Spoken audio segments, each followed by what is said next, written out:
Hello students, welcome to the channel. आज हम class 6 NCERT English supplementary के 9th chapter की रीडिंग करेंगे। तो हमारा चैप्टर है what happened to the reptiles. ठीक है, व्हाट हैपेंड मतलब क्या हुआ, टू द रेप्टाइल्स रेप्टाइल्स के साथ क्या हुआ। रेप्टाइल्स होते हैं बच्चों जो रेंगने वाले हमारे जो जानवर होते हैं उनको रेप्टाइल्स बोला जाता है, जिसमें आपके स्नेक, लिजार्ड, क्रोकोडाइल्स, टर्टल ये सब भी आते हैं। तो बहुत ही इंटरेस्टिंग सी स्टोरी है, पढ़ना स्टार्ट करते हैं। पहले पॉइंट्स देखते हैं। फर्स्ट पैरा के, पंबुपति इज़ अ पीसफुल विलेज। पंबुपति क्या है? एक विलेज का नाम है जो कि एक पीसफुल विलेज है, यानी कि एक शांतिपूर्ण गांव है। वहाँ पे काफ़ी शांति बनी रहती है। Inhabited bye a variety of people, वहाँ पे बहुत तरह के लोग रहते हैं। लिव्ड मतलब वैरायटी ऑफ पीपल, काफ़ी तरह के लोग रहते हैं। इनहेबिटेड मीन्स होता है लिव्ड इन, यानी कि रहना। प्रेम, प्रेम नाम है। The narrator of the story, जो हमें स्टोरी बता रहा है, नरेटर होता है स्टोरी को कहने वाला। तो जो स्टोरी हमें बता रहा है उसका नाम है Prem. Flees his place under unfortunate conditions to reach Pambupati by chance. Flees his place यानी कि वो अपने गांव से भाग जाता है। फ्लीज मतलब भाग जाना। अंडर अनफॉर्चुनेट कंडीशंस मतलब वहाँ पे कुछ दुर्भाग्यपूर्ण कुछ ऐसी परिस्थितियाँ हो जाती हैं कि उसे अपने गांव को छोड़ के भागना पड़ता है। टू रीच पंबुपति, और वो भागते हुए कहाँ पहुँच जाता है? पंबुपति में पहुँच जाता है by chance. And old resident of the village, यानी कि वो जो गांव का एक ओल्ड रेजिडेंट, यानी कि काफ़ी बुजुर्ग रहने वाला। रेजिडेंट मीन्स होता है वहाँ का जो निवासी होता है। लुक्स आफ्टर हिम, वो क्या करता है? उसका जो नरेटर है हमारा प्रेम, उसकी देखभाल करता है। लुक्स आफ्टर मतलब देखभाल करना। And tells him an interesting story, और उसको एक बहुत ही मज़ेदार कहानी सुनाता है। तो स्टार्ट करते हैं। You may not believe this story, तुम्हें इस स्टोरी पे विश्वास नहीं होगा, यानी कि तुम्हें ये जो कहानी हम पढ़ने जा रहे हैं इस पर तुम्हें विश्वास नहीं होगा। But I can tell you it is true, लेकिन मैं तुम्हें बता सकता हूँ कि ये सच्ची कहानी है। Because I have been to Pambupati, क्योंकि मैं पंबुपति आया, मैं पंबुपति में रहा। A village on the edge of the jungle, जंगल के एक किनारे पर बसा हुआ गांव। एज मतलब एक किनारे पर या एक साइड में ये गांव बसा हुआ है। It is on a cliff. Cliff मतलब होता है बच्चों जो हमारे पहाड़ होते हैं ना, चट्टान होती है, तो जो खड़े हुई चट्टान होती है वहाँ पर ये गांव बसा हुआ है, उसके साइड में। And the vast forest stretches below like a mossy green carpet, और वास्ट फॉरेस्ट आप कह सकते हैं मतलब एक विशाल जंगल। वास्ट मतलब बहुत बड़ा या बहुत विशाल, विशाल जंगल है जो कि कैसे फैला हुआ है? मॉसी ग्रीन कारपेट मतलब मॉसी ग्रीन हो गया आपका जो ग्रीन, पानी जमा होने की वजह से जो काई जम जाती है ना, उसको बोलते हैं मॉसी। तो कवर्ड विद मॉसी यानी कि पूरा ऐसे लगता है वो जैसे कि कोई ग्रीन कारपेट उस पर बिछा हुआ है। तो there are many kinds of people in the village, उस विलेज में बहुत तरह के लोग रहते हैं। डार्क, फेयर, टॉल, शॉर्ट मतलब कोई गोरा है तो कोई काला है, कोई लंबा है तो कोई छोटा है। दे स्पीक मैनी लैंग्वेजेस, वो बहुत सारी भाषाएं बोलते हैं। सम ईट मीट सम डोंट, कुछ लोग मांस खाते हैं तो कुछ लोग नहीं खाते हैं। Some pray in a small temple at the edge of the forest, कुछ लोग फॉरेस्ट के एक किनारे पर बने हुए टेम्पल में प्रार्थना करते हैं, मंदिर में प्रार्थना करते हैं। Others pray in a mosque, तो कुछ लोग दूसरे लोग जो हैं वो मस्जिद में प्रार्थना करते हैं। सम माइल्स अवे, जो वहाँ से थोड़ी ही दूरी पर है, कुछ मीलों की दूरी पर है। माई नेम इज़ प्रेम, मेरा नाम प्रेम है। And I live many 100 miles away from Pambupati, मेरा नाम प्रेम है। अब ये नरेटर जो है वो अपने बारे में बता रहा है कि मेरा नाम प्रेम है और मैं कहाँ रहता हूँ? पंबुपति से 100 माइल्स अवे, यानी कि पंबुपति से वो कितना दूरी रहते हैं? सैकड़ों मील दूर रहता है। I had heard about the village, मैंने उस गाँव के बारे में सुना है। But I had never been there, लेकिन मैं वहाँ पर कभी नहीं गया। देन लास्ट ईयर, फिर जो last year something terrible happened, कुछ बहुत ही भयानक हुआ। टेरिबल मतलब भयानक या डरावना घटना घटी। The people of my own village, यानी कि मेरे खुद के गांव के लोग वेंट मैड, पागल हो गए। Far far away in a place they have never even been to, a temple or mosque had been burned down, यानी कि वो अपने गांव के बारे में बता रहा है जो नरेटर है कि मेरे अपने ही गांव के लोग पागल हो गए। वो क्या करने लगे, उन लोगों ने मतलब इतने पागल हो गए वो लोग कि एक दूसरे की जगह यानी कि मंदिर और जो मस्जिद बनी हुई थी उनको उन लोगों ने जला के नीचे गिरा दिया था। एंड दे वेंट मैड, और वो और ज़्यादा पागल होते गए। They started fighting with one another, और एक दूसरे के साथ लड़ने झगड़ने लगी। Some had to run away in the middle of the night. और क्या हुआ, गांव के कुछ लोग मिडिल ऑफ द नाइट यानी कि मिडनाइट आप इसे बोल सकते हैं, कि कुछ लोगों को जब वहाँ पे लड़ाई झगड़े होने लगे उसके गांव में, तो आधी रात में ही वहाँ से उनको भागना पड़ा। And at 3 in the morning, और सुबह यानी कि मॉर्निंग में 3 बजे, एज आई ले इन माई हाउस, जैसे ही मैं अपने घर में लेटा हुआ था, हाफ अवर्क यानी कि आधा जगा हुआ होता है ना, उस तरीके से, मतलब आधी नींद आ रही है और आधा हम सारी चीज़ों को सुन रहे हैं कि हमारे सराउंडिंग में क्या हो रहा है।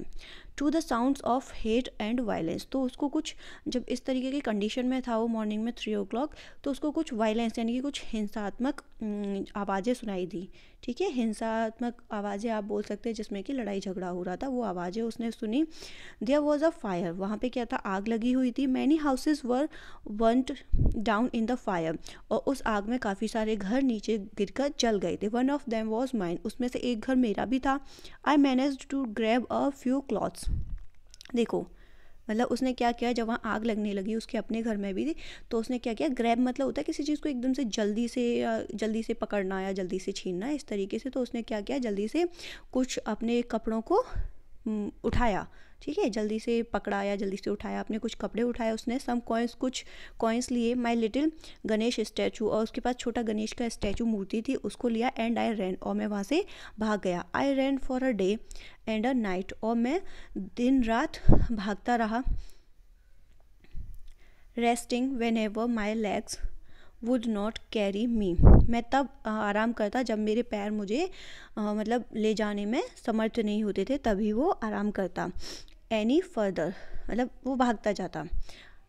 आई जम्प्ड ऑन अ ट्रेन, सबसे पहले वो किस में चढ़ा, ट्रेन में चढ़ा। देन ऑन अ बस, और उसके बाद जब उसने ट्रेन को छोड़ा तो वो एक बस में चढ़ा। नो टिकट्स, उसके पास कोई टिकट्स नहीं थी। नेवर माइंड, लेकिन कोई बात नहीं। एवरीवन, क्योंकि सभी लोग वहाँ से भाग रहे थे, तो इसी तरीके से सभी लोगों की जर्नी हो रही थी वहाँ पे। सीम्ड टू बी रनिंग, सभी लोग इसी तरीके से वहाँ भागते हुए दिखाई पड़ रहे थे। Finally I found myself in Pambupati, और लास्ट में क्या हुआ, उसने खुद को कहाँ पर पाया, पंबूपति में पाया। वो पंबूपति पहुँच चुका था। And I saw some villagers gather near a well, और मैंने एक कुएँ के पास कुछ गांव के लोगों को गैदर मतलब इकट्ठा हुए देखा। आई रैन टू दैम, मैं उनके पास भागा। And before I could say a thing, और इससे पहले कि मैं कुछ भी कहता, आई फेंटेड, फेंटेड मतलब होता है बच्चों बेहोश होना या फिर अनकॉन्शियस कंडीशन में पहुंच जाना। तो आई फेंटेड मतलब मैं बेहोश हो गया और गिर गया। When I open my eyes, जब मैंने अपनी आंखों को खोला, I saw an old man, मैंने एक बूढ़े व्यक्ति को देखा। विद वाइट हेयर, जिनके बाल कैसे थे, सफ़ेद थे, वाइट बियर्ड, उनकी दाढ़ी भी सफ़ेद थी। एंड शाइनिंग ब्लैक आइज़, और उनकी जो आइज़ थी वो काफ़ी शाइन, चमकती हुई काली आँखें थी। बेंडिंग ओवर मी, वो कहाँ थे, मेरे पास में थे, यानी कि मेरे ही पास बैठे हुए थे। For the next few days, अगले कुछ दिनों तक। ही लुकड आफ्टर मी, उन्होंने मेरी देखभाल की। Putting food in my mouth, उन्होंने मुझे मतलब मेरे मुंह में खाना तक खिलाया। एंड ब्रिंगिंग मी स्वीट, और मेरे लिए मिठाई लेकर आए। कूल वाटर, ठंडा पानी। फ्रॉम द स्ट्रीम, स्ट्रीम मतलब होता है झरना या छोटी नदी, वहाँ से वो मेरे लिए ठंडा पानी लेकर आते। He rubbed my feet gently and made the pain go away, वो मेरे पैरों को आराम से मसलते रगड़ते, जिससे कि मेरा जो दर्द था वो भाग जाता। नेबर स्ट्रेंजर्स, जो वहाँ के जो मतलब वो थे जो नेबर्स मतलब जो पड़ोसी थे। Everyone came to visit me, वो क्या है, स्ट्रेंजर्स यानी कि जो अजनबी लोग थे, जो पड़ोसी थे, वो मुझे देखने के लिए, विजिट टू मी मतलब मुझे देखने के लिए डेली वहाँ आया करते थे। हर एक इंसान मुझे वहाँ देखने के लिए आया, कि मैं मतलब देखने आते हैं ना कि कैसी कंडीशन है, ठीक है कि नहीं। Tell me grandfather, I said to him one day, मैंने एक दिन उस बूढ़े व्यक्ति से कहा कि मुझे बताइए ग्रैंडफादर यानी कि दादाजी मुझे बताइए। I have never seen people like the villagers here, मैंने ऐसे लोगों को कभी नहीं देखा जैसे कि इस गांव के हैं। इन माई विलेज, मेरे गांव में, people fight with those who pray to another god. मेरे गांव में तो लोग उनके साथ में झगड़ा करते हैं जो दूसरे गॉड यानी कि दूसरे भगवान की पूजा करते हैं। बट हियर, लेकिन यहाँ, this seems a very strange place, ये काफ़ी स्ट्रेंज जगह मुझे लग रही है, आश्चर्यजनक जगह उसे लगी वो गांव जो था। प्रेम रिप्लाइड द ओल्ड मैन, जो बूढ़ा व्यक्ति था उसने कहा, प्रेम उसने उत्तर दिया, I will tell you the story of Pambupati, मैं तुम्हें पंबुपति की कहानी सुनाऊंगा। You can take this story back to your village, तुम उस कहानी को वापस अपने गांव ले जा सकते हो। Maybe it will heal some of its wounds, हो सकता है कि ये जो कहानी है जो मैं तुम्हें बताऊंगा पंबुपति की, ये तुम्हारे कुछ वाउंड्स यानी कि जो जख्म हैं उनको, and dry some of its sores, और कुछ जो तुम्हारे घाव हैं जो बिल्कुल ताज़ा हैं उनको भरने में मदद करे। ओ ग्रैंडफादर, आई सेड एंग्जियसली, उसने कहा कि अरे नहीं ग्रैंडफादर, मतलब उसने, जो प्रेम है नरेटर है, उसने कहा कि एंग्जियसली मीन्स होता है वरिड होते हुए या फिर चिंतित होकर, मतलब उसने घबरा कर कहा कि अरे दादाजी, डोंट से दैट, ऐसा मत कहिए। What I have seen in my village, जो कुछ मैंने अपने गाँव में देखा, makes me burn with shame, वो सब क्या करता है, मुझे ऐसे जलाता है कि मतलब काफ़ी शर्मिंदगी से मैं उससे जल उठता हूँ। I never want to go back there, मैं वहाँ कभी भी वापस नहीं जाना चाहता।